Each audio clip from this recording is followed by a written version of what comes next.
exemplo, eu gero expectativa de às vezes ver o Ceará jogando de uma maneira diferente, de ver uma coisa nova ali no esquema tático. Só que nem sempre as coisas dessa terra satisfazem as nossas expectativas. Mas, meu amado, se você coloca expectativas em Deus, Deus tem o poder de satisfazer as suas expectativas todos os dias. Deus tem o poder de gerar coisas novas todos os dias. Deus pode gerar algo novo na tua família, na tua casa, todo dia, através da santificação. Guarde bem essa palavra hoje, santificação. Kadosh, no original, a palavra santo, significa separado.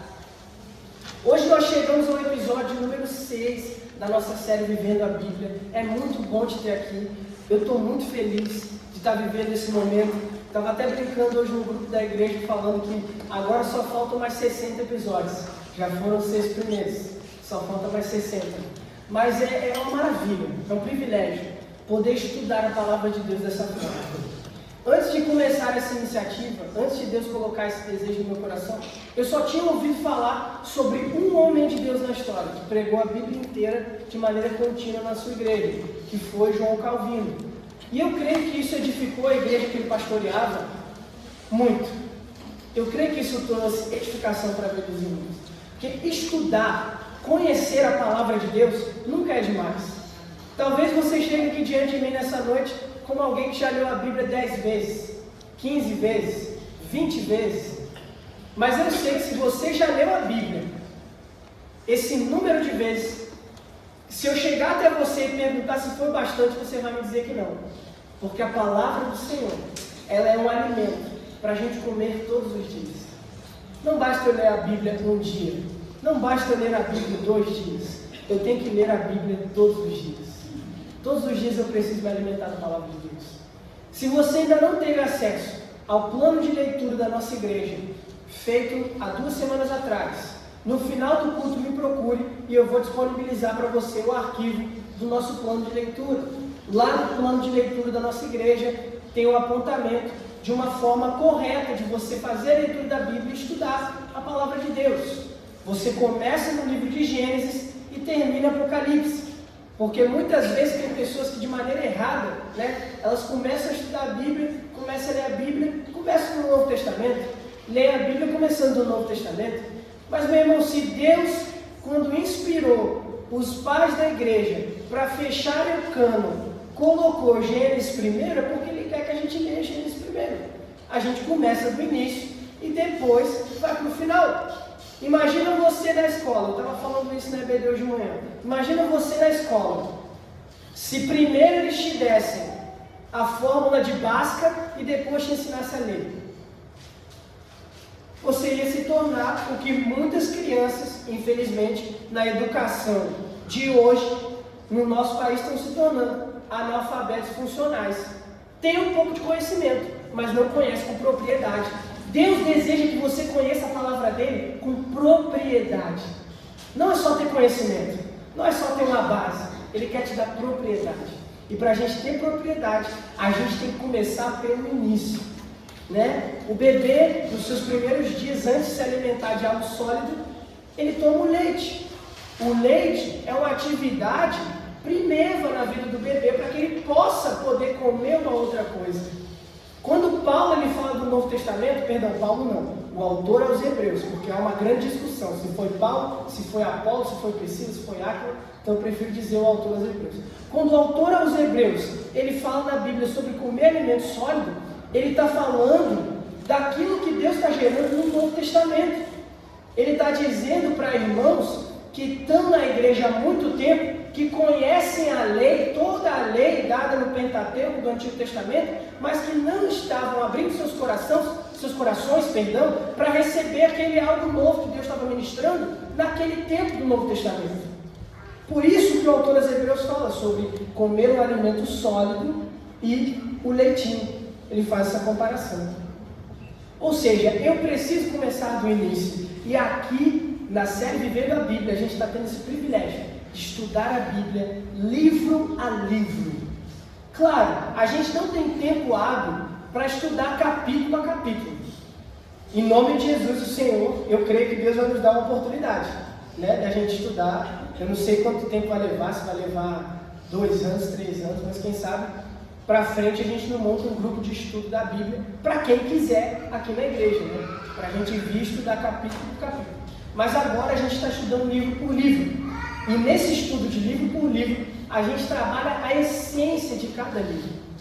A essência, o tema central do livro de Josué é a conquista da promessa pela fé. A conquista da vitória pela fé. Deus tem bênção para a sua vida, amado. Sim ou não? Deus tem conquistas para você. Deus tem vitórias que Ele vai te levar a alcançar nessa terra, enquanto você viver aqui. Mas para eu conquistar, eu tenho que me apropriar da fé. Eu não posso abrir mão da fé.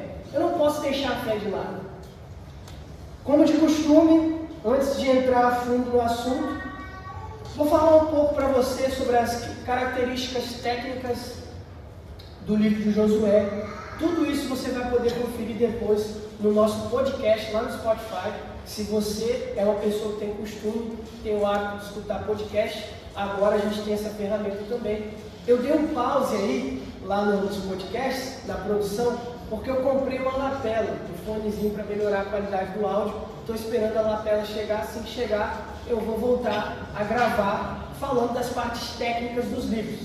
Mas o que eu preciso saber sobre o livro de Josué? O significado do livro de Josué é: Jeová é a salvação. O nome Josué significa isso.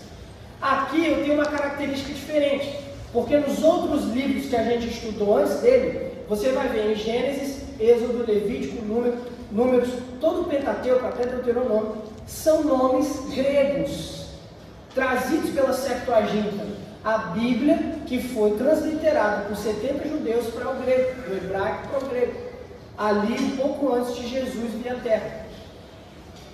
Só que Josué é um nome hebraico. Por quê? Porque aqui eu estou numa transição entre duas etapas literárias. A gente precisa aprender sobre isso também. Isso também é estudar a palavra de Deus. Isso também edifica a nossa vida, conhecimento da palavra de Deus.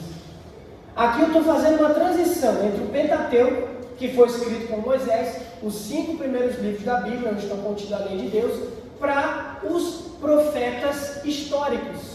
Eu tenho dois grupos de profetas na palavra de Deus no Antigo Testamento: os profetas históricos e os profetas exortativos. Profetas históricos, eu tenho os profetas históricos: Josué, Samuel, Ruth, Otiniel.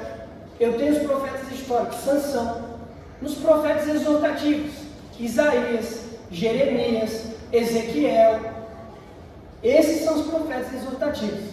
Mas Josué, ele inaugura um período da Bíblia que se entende como os livros dos profetas históricos.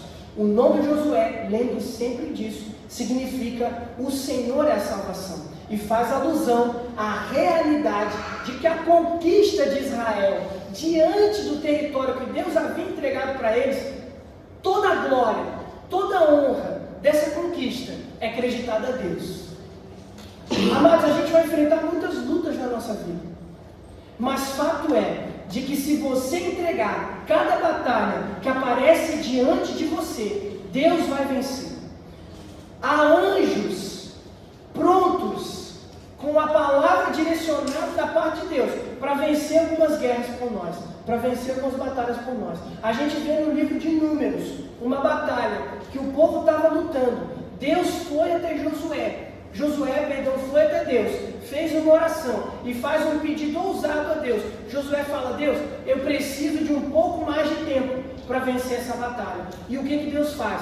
Deus faz todo o movimento giratório da terra em torno do sol pausar. Você tem noção do que é isso? Deus pausar uma atividade que as leis da física apontam para o modo de sustentamento do universo. O universo, ele vive em equilíbrio porque a Terra, ela gira em torno do Sol, com esses cálculos que há na explicação que eu não me lembro de cabeça. Mas Deus fez com que naquela batalha a Terra parasse de girar. Não foi o sol que parou. O sol parar é a maneira mais singela, mais simples de explicar isso para nós. Mas a terra parou de girar para que o povo de Deus vencesse uma batalha. Esse Deus que realizou isso na vida desse povo também está disposto a realizar isso na minha e na tua vida. Se eu creio, eu me aproprio dessa palavra. Mas eu tenho que entender que há uma série de comportamentos, há uma série de posicionamentos que eu preciso tomar para que essa atitude Deus realize na minha vida, para que eu viva os milagres de Deus, para que eu contemple na minha existência, na minha caminhada, na minha família, na minha casa, os milagres do Senhor. Para isso eu quero te convidar a abrir sua Bíblia no livro de Josué, no capítulo 1. Se você quiser acompanhar algumas características do livro de Josué, tem um documento que está no grupo da igreja, você pode ter acesso a ele. Se você não está no grupo da igreja, procure alguém que está próximo de você, que esteja, para essa pessoa te passar esse documento, para que você consiga ter acesso a ele. Lá tem algumas características, tem alguns pontos da mensagem de hoje que vão ser trabalhados. Se você porventura quiser acompanhar, quiser olhar, fique à vontade. Se você não quiser olhar hoje, eu estou fazendo todos esses documentos e esses comentários para no futuro, em nome de Jesus, se Deus quiser, lançar um livro de comentário bíblico escrito por mim, através dessa série de mensagens. Esse é o desejo, é o sonho que Deus colocou no meu coração. Por isso que a cada episódio, cada um dos 66 episódios, eu estou escrevendo, digitando ali, claro, com referências de autores renomados, um comentário bíblico para ser o nosso apanhado de informações sobre cada livro, tá bom, irmão? Josué capítulo 1, a partir do versículo 1. A palavra de Deus nos diz assim: depois que Moisés, servo do Senhor, morreu, o Senhor falou a Josué, filho de Nun, auxiliar de Moisés, dizendo: Moisés, meu servo, está morto. Prepare-se agora e passe este Jordão, você e todo este povo, e entre na terra que eu vou dar aos filhos de Israel. Todo lugar em que puserem a planta do pé, eu darei a vocês, como prometi a Moisés.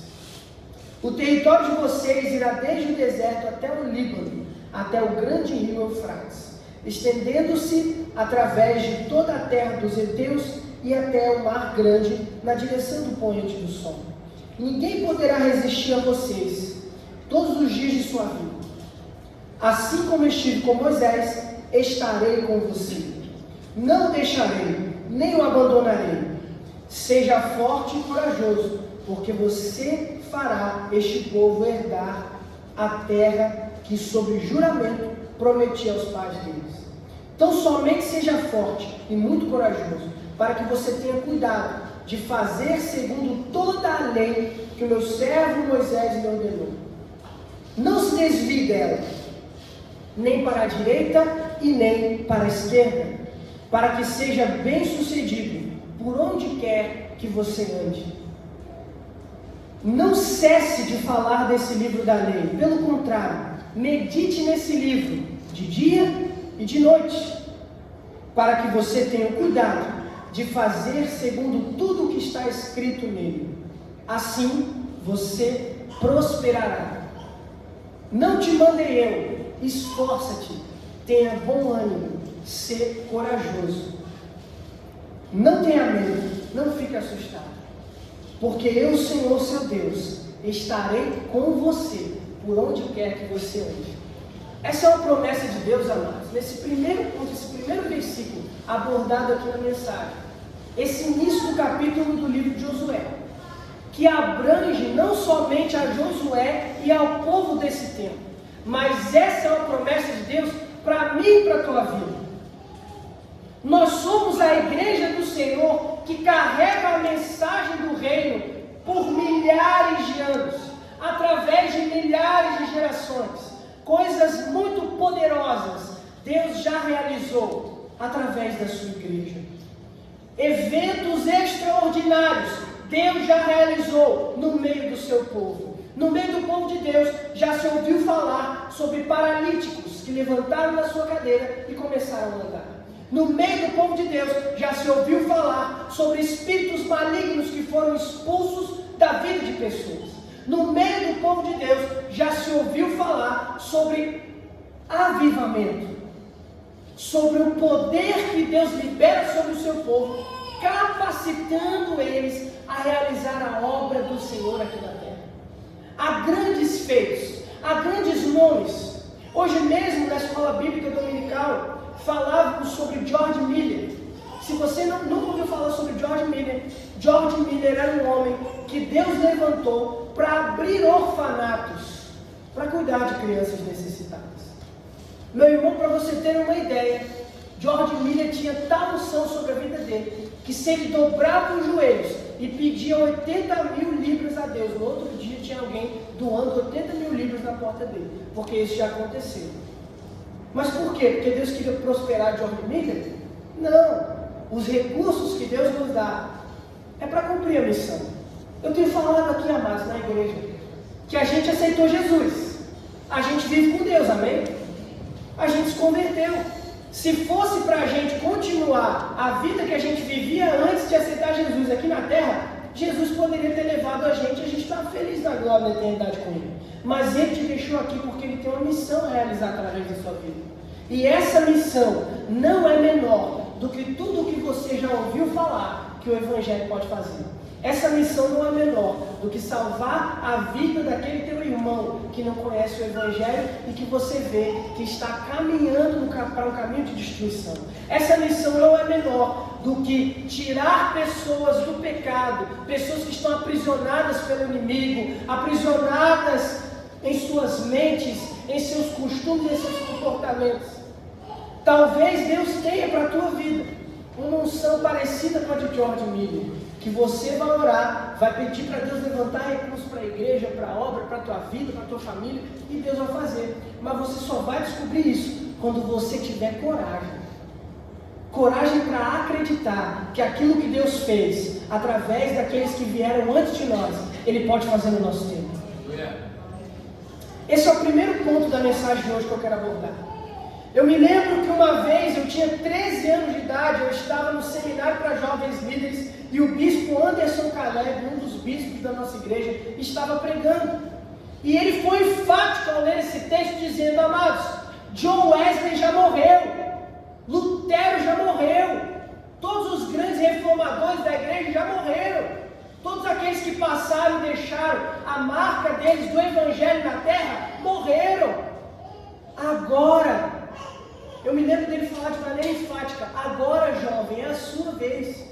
E nessa noite Deus fala para nós, independente da nossa idade, agora é a nossa vez. É a nossa vez de ver milagre, é a nossa vez de viver provisão, é a nossa vez de ver o mar se abrir, é a nossa vez de ver cura no nosso meio, é a nossa vez de viver um avivamento da parte de Deus, é a nossa vez de receber o Espírito Santo. Eu tenho que acreditar que a mesma palavra que Deus deu para Josué, ele era ainda muito jovem, Josué ele não tinha a experiência que Moisés tinha, e pensem, irmãos, Deus orientou ele a assumir a liderança de 2 milhões de pessoas. Pensa um cara jovem, um cara que não tinha experiência, e só tinha trabalhado de auxiliar de Moisés. Ele não tinha as capacidades que Moisés tinha, ele não tinha as competências de liderança que Moisés tinha. Mas deixa eu te dizer um negócio, amado: quando Deus ele te escolhe para cumprir uma missão, Ele não está preocupado com as capacidades que você tem, Ele não está preocupado com as habilidades que você tem. Quando Ele te levanta para realizar algo, seja aqui dentro da igreja, seja lá fora, seja no seu emprego, onde Ele te levou para ser um missionário, Ele não está preocupado com as habilidades que você tem, Ele está preocupado com a tua disponibilidade. Então Ele te diz: seja corajoso, acredite na missão que eu te dei e acredite que o meu poder vai com você para onde você for. É uma promessa de Deus, é uma palavra do Senhor. Às vezes tem pessoas que vivem ao nosso lado, que vivem próximas de nós, que nos conhecem, mas não conhecem ao Deus que a gente serve e ao Evangelho que a gente vive, porque a gente não tem coragem. A gente não tem coragem para acreditar que essa promessa que Deus dá a Josué está sobre nós também, que se a gente pisar com autoridade no condomínio que a gente mora, se a gente pisar com autoridade no quarteirão que a gente mora e declarar: Senhor, esse lugar é teu, essa terra é tua, Deus vai tomar posse daquele lugar. Amados, eu creio que Deus entregou esse quarteirão para nós. Aleluia. A gente está fazendo todo mês antes da ceia uma semana de jejum e oração. Amanhã começa a nossa semana de jejum e oração. Em cada semana a gente está dando uma volta, e quando completar 7 semanas a gente vai ter dado 7 voltas em volta do quarteirão da nossa igreja. Eu não sei se você notou, mas na primeira volta que eu dei, em alguns passeios que eu fiz aqui pela Redondeza, eu notei que pelo menos alguns trabalhos que eram feitos aqui, trabalhos do pessoal do Batuque, não está sendo feito mais. Isso é uma guerra espiritual, irmãos. A gente vive no meio de uma guerra espiritual. A gente não vive numa guerra simplesmente para conquistar território, igual o povo vivia aqui na época de Josué. Mas é uma guerra que, além de ser uma guerra por conquista de território, é uma guerra espiritual. E é pela fé que a gente vai vencer. A gente tem que ter fé que o Espírito age abrindo o caminho para a gente passar.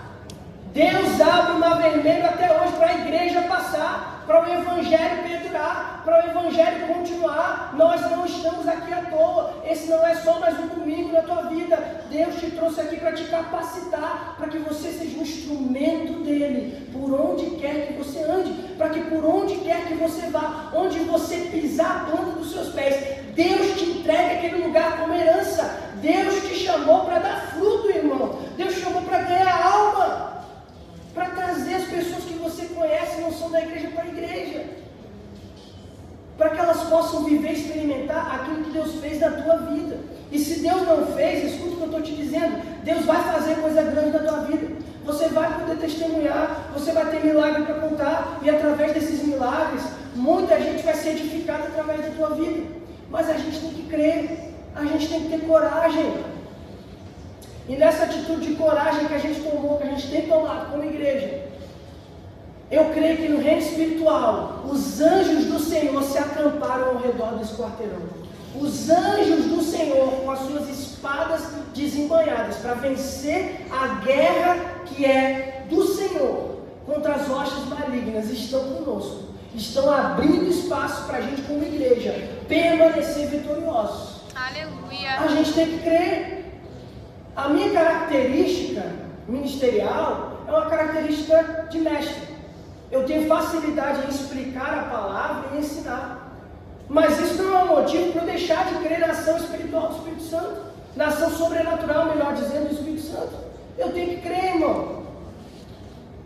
Tem até um amigo meu, um pastor também, jovem, Natan, ele tem uma frase que ele fala assim, que se eu não crer, eu morro. E se eu não crer, vai embora meu nível de vida com Deus. Eu tenho que acreditar, amado. Eu tenho que acreditar que da mesma forma que Deus usou Billy Graham para ganhar milhares de almas, Deus vai me usar. Eu tenho que acreditar que da mesma forma que Deus usou, essa agora vai para as irmãs que são mães aqui na casa de Deus, da mesma forma que Deus usou Susana Wesley para educar os filhos dela no meio de um tempo hostil, Deus vai te dar sabedoria para educar os seus filhos no caminho do Senhor. Eu tenho que ter coragem para me apropriar dessas promessas de Deus. Deus tem promessa para a gente, irmãos. Deus tem promessas territoriais, Deus tem promessas materiais e Deus tem promessas espirituais. As mais valorosas e as mais valiosas são as promessas espirituais. Mas isso não quer dizer que Deus não vai abrir porta para você, para que você conquiste territórios com a tua família. Isso não quer dizer que Deus não vai te ajudar, espiritualmente falando, a colocar o pão sobre a tua mesa e tornar a tua família próspera. Quando Deus ele chama Abraão para ser seu amigo, quando Deus ele convida Abraão para levar a história do povo de Deus, do povo que era amigo de Deus, adiante, ele diz para Abraão: eu vou te enriquecer. Pelo teu sacrifício, eu vou te enriquecer. Só que uma coisa que a gente tem que entender é que o caminho que Deus nos chama para trilhar, esse caminho de coragem, é um caminho estreito. Não é uma porta larga como a que o mundo oferece. Esses dias eu vi uma charge no meu Instagram e eu achei muito interessante. Quem me seguiu até com certeza viu lá. Eu postei no meu stories, era uma charge de uma página chamada Pic2Bíblia. E lá, nesse tempo de eleições, estava uma figura do diabo de um lado com as propostas dele e Deus e Jesus de um lado com as propostas dele. As propostas do diabo diziam: eu te prometo um caminho de felicidade, um caminho de facilidade, um caminho de alegria. E Jesus dizia do outro lado: ó, a coisa comigo é mais estreita. Você vai passar por sofrimento, mas eu te prometo um final feliz. E diante de tudo que o mundo nos oferece, diante da oportunidade, inclusive, de vencer com as nossas próprias mãos, sem contar com o auxílio do Espírito Santo, há a oportunidade para nós de tomar esse caminho sem Deus, ou de tomar o caminho com Deus, conquistar bênçãos e vitórias aqui na terra e ainda viver um final feliz. Eu prefiro confiar em Deus, irmão. Eu não sei você, o meu compromisso é pregar a palavra de Deus para a sua vida. A escolha que você vai tomar depois que eu prego para você, que discipulo você de tal forma, é você com Deus. Mas o meu desejo, amados, é que aqui na nossa igreja tenham homens e mulheres que vivem compromissados com a palavra, compromissados com a Bíblia, compromissados com o Senhor. Esse é o desejo de Deus para nós como igreja dele.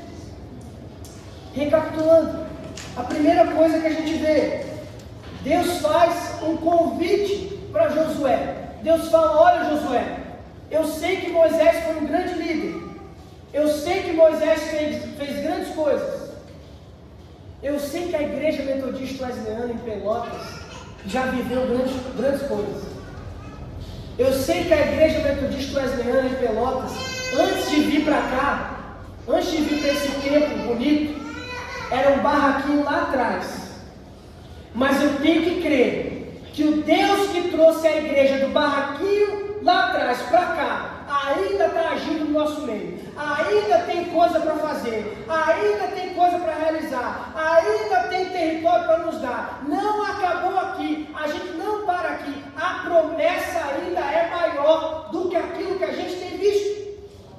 Irmão, se fosse para viver o que eu tenho vivido até hoje apenas, Deus podia me levar. O que eu estou fazendo aqui na terra ainda? Se Deus não tem coisa maior e melhor para a minha vida aqui, eu podia estar no céu, eu podia estar na glória já, aproveitando com Deus a eternidade. Mas se eu estou aqui, se nós estamos aqui, é porque tem muita maravilha de Deus para a gente ver ainda no nosso meio. Tem muita coisa grande que Deus quer fazer. O principal da nossa vida é o relacionamento com Deus. E através do relacionamento com Deus, a gente vive coisas extraordinárias. Deus ainda quer abrir muita porta para você. Deus ainda quer te abençoar sobremaneira. Deus ainda quer te prosperar. E Deus ainda quer te usar para dar fruto, para ganhar alma. Mas eu tenho que ter coragem.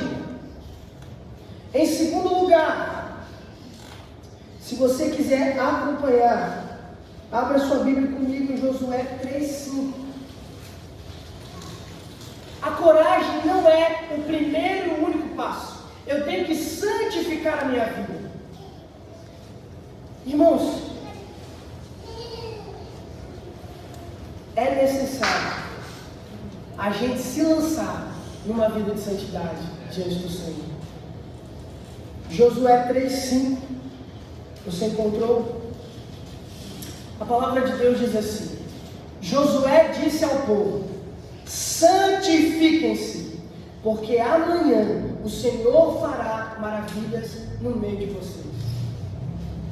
Irmão, não importa o tempo que eu e você a gente tem de igreja, não importa se você tem um cargo, uma função na igreja, é diácono, é presbítero, é pastor, é bispo, é apóstolo, não importa o que eu sou, o que eu exerço, o quanto foi confiado a mim ou o quanto foi confiado a você, sem santidade eu não vou ver nada. A palavra de Deus diz para a gente, Paulo ele fala no Novo Testamento, que eu tenho que me aplicar à santidade e à comunhão, sem os quais eu não verei o Senhor. E aqui Josué ele introduz essa fala de Paulo, dizendo que Deus tem maravilha para realizar no nosso meio. Deus tem milagre para fazer aqui nessa casa. Deus tem milagre para fazer na tua vida. Deus tem milagre para realizar na tua família. Deus tem milagre para realizar no lugar onde você trabalha. Mas sem santificação, você não vai ver um agir de Deus. Você não vai ver uma gota, um passo de Deus. Você não vai ver um milagre. A palavra, ela abre o caminho para nós, ela aponta o destino para nós, mas ela diz o que a gente tem que fazer para alcançar esse destino. Eu preciso santificar a minha vida. Santificar a vida não é ouvir a igreja. Santificar a vida não é eu ser pastor. Não. Porque a diferença que tem entre eu e você, meu amado, é que eu vou ser mais cobrado por Deus do que você. Você vai ser cobrado por Deus pelas responsabilidades que Ele te entregou. Você vai ser cobrado por Deus por ter ou não uma vida de adoração com Ele e uma vida de entrega a Ele. Só que eu vou ser cobrado mais, porque eu vou ser cobrado por apontar o caminho para você, inclusive. Vivo uma jornada onde me sacrifiquei em muitos aspectos. Mas diante de Deus não faz diferença nenhuma. Tanto eu quanto você, a gente tem que ter uma vida de santidade. Às vezes a gente vive na igreja pensando que vida de santidade, vida de compromisso, vida de responsabilidade é coisa do pastor, é coisa dos presbíteros, é coisa dos oficiais. Mas, meu irmão, quem vai te cobrar no juízo final, quem vai me cobrar, quem vai pedir a responsabilidade daquilo que você realizou ou não aqui na terra, das obras que você fez, é Deus. A palavra fala na parábola dos talentos, lá em Mateus, Jesus conta, Jesus diz que um dia o Senhor se ausentou e deu 1 talento a um, 3 talentos ao outro e 5 talentos ao outro. E um dia o Senhor voltou e tomou a responsabilidade daqueles talentos e cobrou aqueles talentos. Eu não estou o tempo todo com você, eu não estou o tempo todo na tua casa, mas Deus está. Eu não tenho o direito de ficar te cobrando, te perturbando, falando, irmão, você tem que ler a Bíblia, irmão, você tem que ter vida com Deus, irmão, você tem que ter santidade. Eu só estou aqui, irmão, para orar com você, para comer um quilo de sal, como diz o irmão Junei, junto com você, para passar pelos momentos difíceis, para te ajudar a ler a Bíblia, para orar com você, para fazer um gabinete, ouvir você, chorar com você, rir com você, comemorar com você. Eu estou aqui para isso, para conduzir você numa vida com Deus, se você escolher ter ou não. Mas aquilo que você faz no seu íntimo com Deus é uma responsabilidade que, apesar de eu ter a oportunidade de te ensinar, Deus vai te cobrar um dia. Deus vai me cobrar um dia. Eu estava até falando da EBD hoje, sobre aquele filme Deixado para Trás. Quem já assistiu? Eu cresci assistindo esse filme. Irmão, o pastor da igreja daquele filme era um cara frenético no trabalho. O pastor estava o dia inteiro visitando gente, estava trabalhando para lá e para cá, pregava todo domingo, estava lá, preparava um sermão mais bonito que o outro. Mas quando Jesus voltou, aquele pastor foi o primeiro a ficar. Porque às vezes a gente se ocupa com as atividades da igreja e foca nas atividades da igreja simplesmente. Eu não estou dizendo que a gente não tem que realizar atividade na igreja, a gente tem. Mas isso só demonstra o que eu vivo por dentro. São frutos gerados por algo que eu tenho aqui no meu coração. Eu tenho no meu coração a vida com Deus e isso gera em mim um desejo de servir na igreja. Gera em mim um desejo de ser voluntário, de ser um diácono, de um dia me tornar um pastor. Tudo começa no relacionamento. Sem relacionamento não vem responsabilidade. Eu tenho responsabilidade com a minha esposa porque eu me relaciono com ela. Se eu não me relacionasse com ela, eu não tinha responsabilidade nenhuma com ela.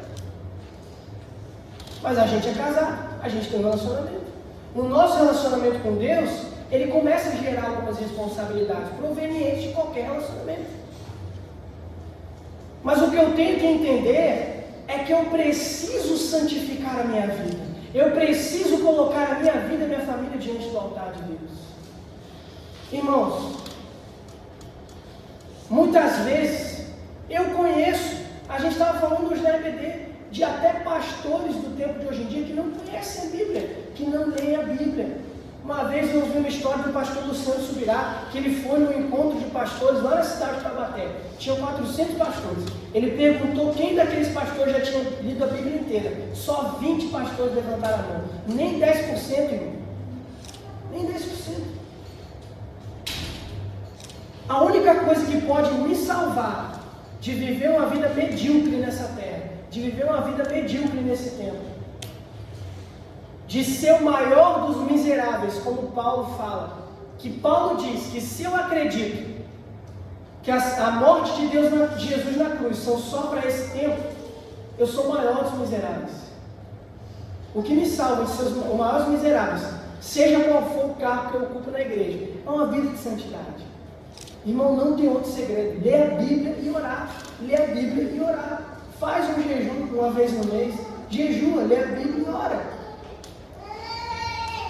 Esse é o segredo para uma vida de sucesso com Deus. Uma vez chegaram até Moody. Moody, ele era sapateiro, analfabeto, e abriu um dos seminários mais conhecidos no mundo. Deus deu essa graça a ele. Aí você me pergunta, como é que um analfabeto sapateiro abriu um seminário? É milagre de Deus, irmão. Se você quer viver, se santifique igual a ele. Você vai viver milagre assim. Enfim, Moody, perguntaram para Moody, qual é o mais importante? A oração ou a leitura da palavra? E aí ele rebateu a pergunta daquele aluno falando, meu filho, qual é a asa mais importante do avião? A esquerda ou a direita? Sem uma das duas asas, o avião não voa. Para ter uma vida de santidade, eu tenho que ler a palavra, eu tenho que orar. Eu ainda vou pegar a analogia do Moody aqui e vou complementar. Vou colocar a minha pitada nessa analogia. Tem as turbinas também, o jejum as turbinas. Né? Se uma turbina queima, ou as duas turbinas queimam, o avião cai. Né? Você tem que orar, você tem que ler a Bíblia, você tem que jejuar. Se você, meu irmão, eu te garanto para você, se você começar a realizar essas atividades, automaticamente o desejo vai ser gerado no teu coração. No começo você vai pagar um preço, vai ser difícil, porque a tua carne não quer isso. A tua natureza luta contra isso. Mas depois de um tempo, lendo a Bíblia, orando, jejuando, você vai ter prazer de estar na presença de Deus. Deus vai te usar como instrumento para pregar, para cantar, para louvar, para falar de Jesus para os outros, para orar por pessoas que precisam de resgate, pessoas que precisam de salvação, para orar por enfermo ser curado. Eu creio no dom de cura, irmão. Eu creio que Deus usa pessoas para curar através da oração, através do louvor. Quem sabe você não é uma pessoa que tem um desses dons? Você só vai ativar através da oração, através da leitura da palavra, através de uma vida com Deus. A segunda coisa é a santificação. A terceira questão que eu vejo é o compromisso. Acompanhe comigo a leitura de Josué capítulo 24, versículo 15. É um texto mega conhecido, muito batido. Dependendo de quantos anos de igreja você tem, você já até decorou.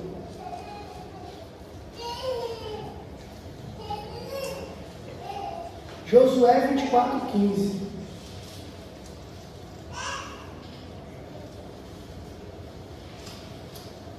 Vamos começar do 14.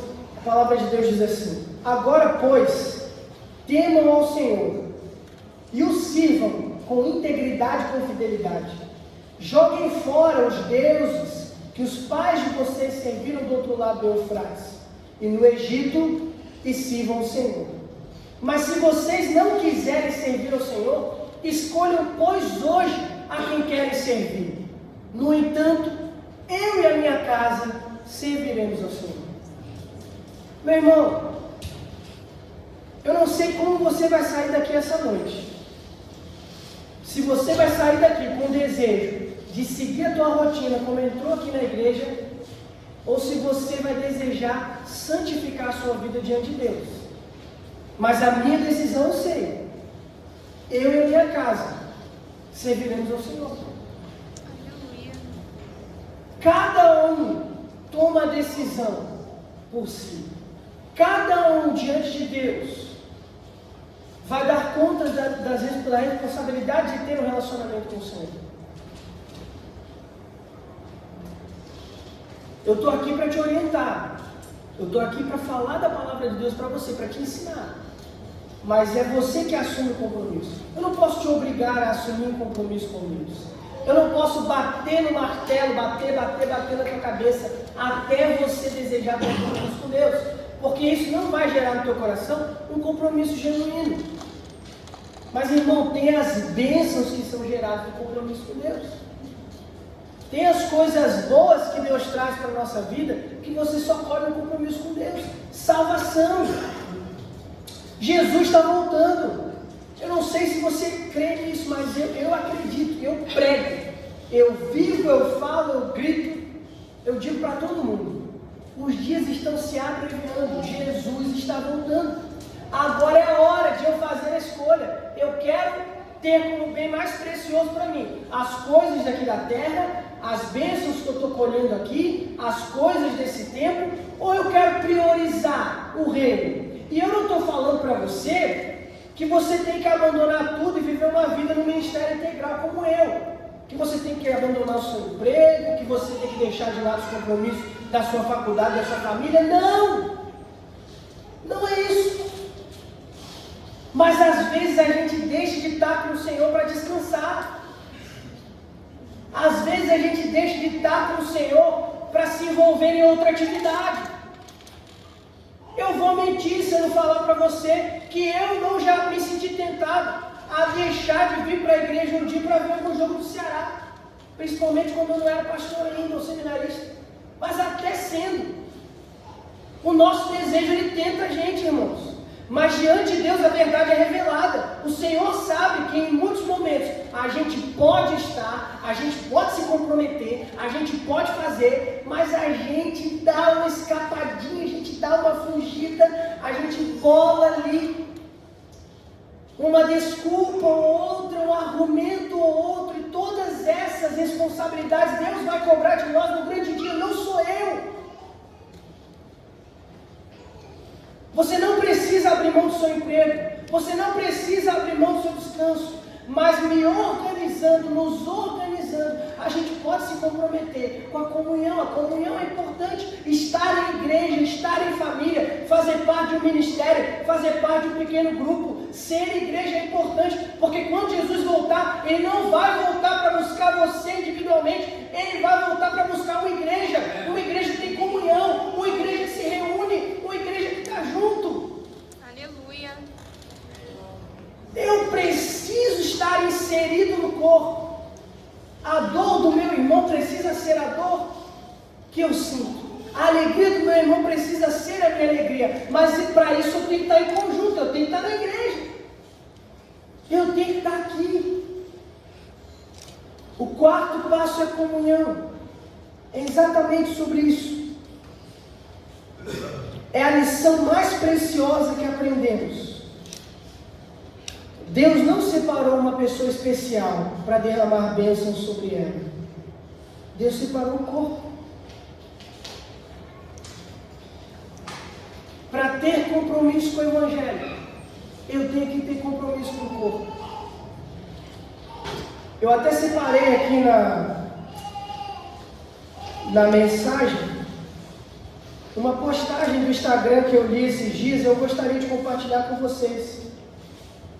São 5 atitudes, a postagem diz 5 atitudes para você que é pai ou para você que vai ser pai. Eu não sou pai ainda, mas muito em breve eu sei que eu serei, para a glória de Deus.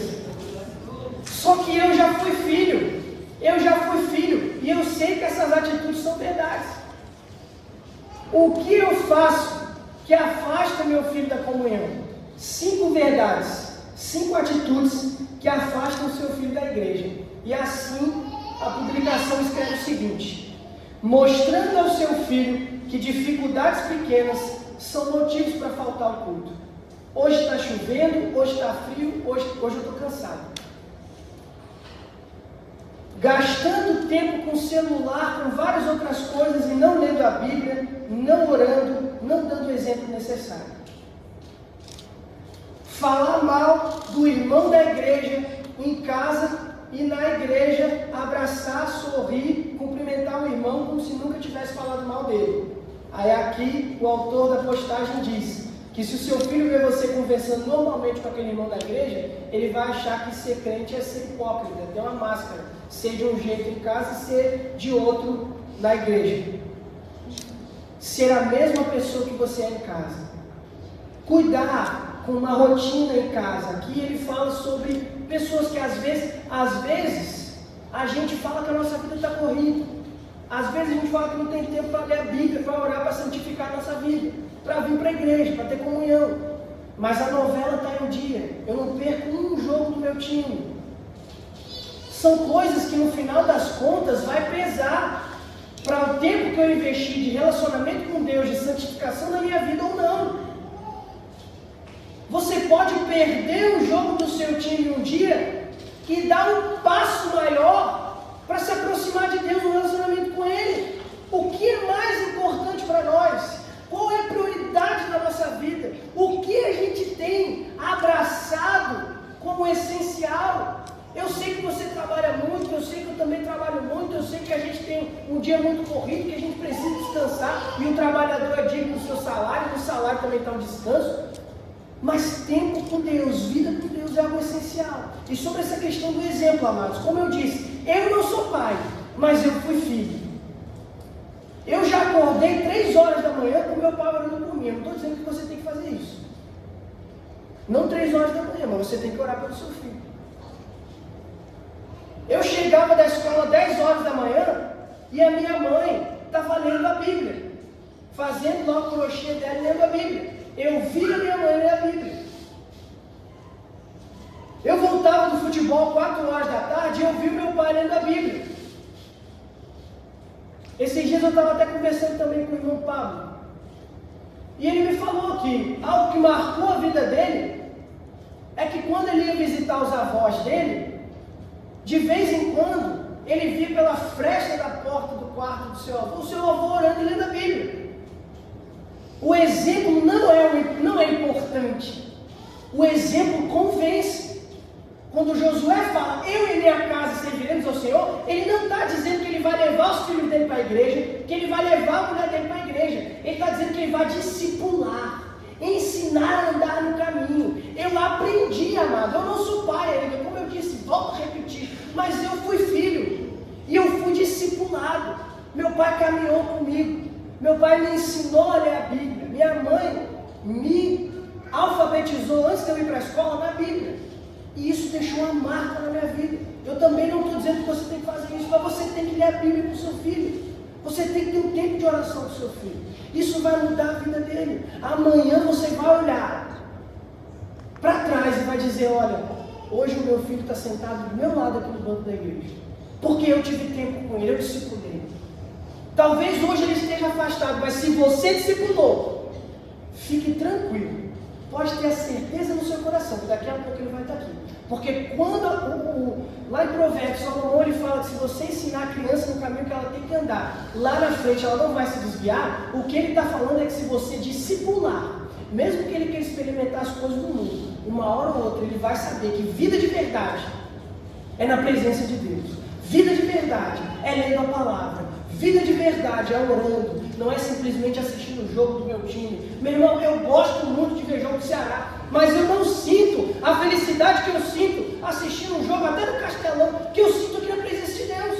Aleluia. Eu não sei o que acontece hoje em dia, muitas vezes, com a vida de algumas pessoas, que parece que alguns irmãos sentem mais prazer lá fora, fazendo as coisas lá de fora, vivendo lá fora, indo para a praia, passeando, do que na presença de Deus.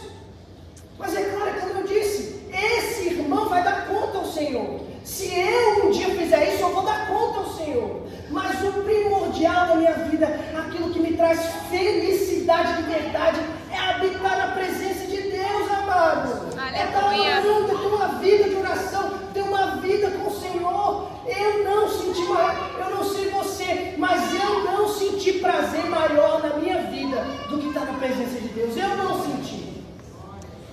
Você pode dizer que eu ainda sou muito novo e talvez já experimentar várias outras coisas da minha vida? Perdão. Eu vejo o meu pai, por exemplo, ele é meu grande exemplo. O meu pai é o meu grande exemplo na vida. Depois de Jesus, ele é a quem eu desejo seguir. O meu pai já no final da sua carreira, faltando cerca de 10 anos para ele jubilar do ministério pastoral, já aposentado, Se eu parar para perguntar para ele hoje, se ele sentiu felicidade maior do que estar na presença de Deus, ele vai me dizer que não. Porque eu sei que ele também não experimentou. E olha que o testemunho dele, um dia ele ainda vai contar aqui na igreja para vocês.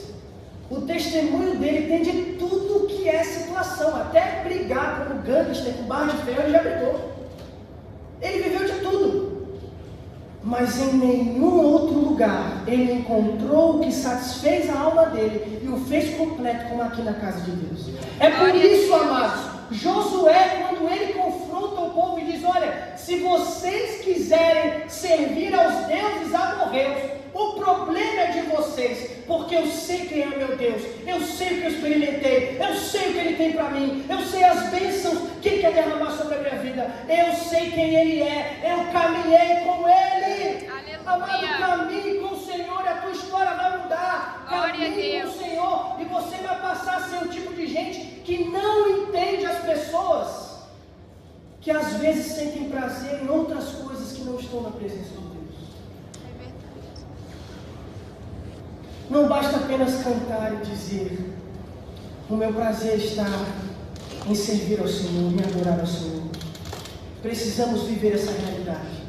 E para encerrar, eu quero destacar para você 6 maneiras da gente ver Jesus no livro de Josué.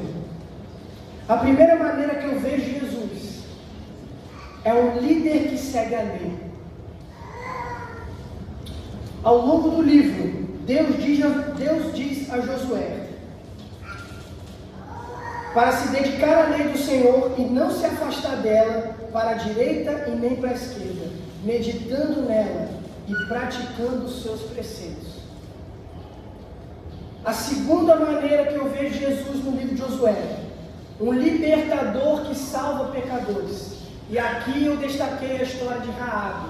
Raabe, se você não sabe, ela era uma prostituta, mas ela ajudou o povo de Deus a escapar de uma morte certa, e o Senhor a salvou de uma morte certa, e ainda incluiu o nome dela na genealogia de Jesus. Ou seja, Cristo é o Salvador para todo pecador, não importa o que ele fez, não importa por onde ele andou. A terceira maneira, como eu vejo Cristo, um guerreiro que vence os seus inimigos. Josué é lembrado por ser um guerreiro. E se você olhar lá no livro de 1 João, capítulo 3, versículo 8, a palavra de Deus diz: a razão pelo qual o Filho de Deus apareceu foi para destruir as obras do diabo. Jesus é um guerreiro vitorioso. Número 4, o profeta que fala as palavras do Senhor. Tudo que Josué falava refletia a glória de Deus. E Jesus também assim o era. O vencedor que compartilha a sua herança com o seu povo. A gente vê que a segunda parte do livro de Josué, a primeira parte é a conquista da terra, a segunda parte é a partilha da terra. Um vencedor que compartilha a sua herança com o seu povo. Em Gálatas 3:29, a palavra de Deus diz assim: que Cristo, tendo conquistado todas as bênçãos da sua aliança, compartilhou conosco a herança de sermos filhos. A maior vitória, a maior bênção que Cristo tinha sobre si, ser filho. Ele venceu na cruz uma morte dolorosa para compartilhar comigo e com você. O servo que realiza fielmente a vontade do Senhor. A gente vê tanto Josué quanto Jesus seguindo a risca tudo que Deus manda eles fazerem. Então essas são 6 maneiras da gente ver Jesus no livro de Josué. Mas o que eu quero nessa noite é que você guarde no seu coração, e o que Deus deseja que eu guarde no meu coração também, é que para conquistar as promessas que Deus tem para a minha vida, certamente, eu preciso de coragem, eu preciso de santificação, e eu preciso de compromisso. O compromisso com Deus vai gerar comunhão, e a comunhão discerne o povo que vai morar com Deus no céu. Ele vai voltar para buscar uma igreja, ele não vai voltar para buscar uma pessoa isolada. Se coloque de pé, meu amado, eu quero orar por você nesse momento.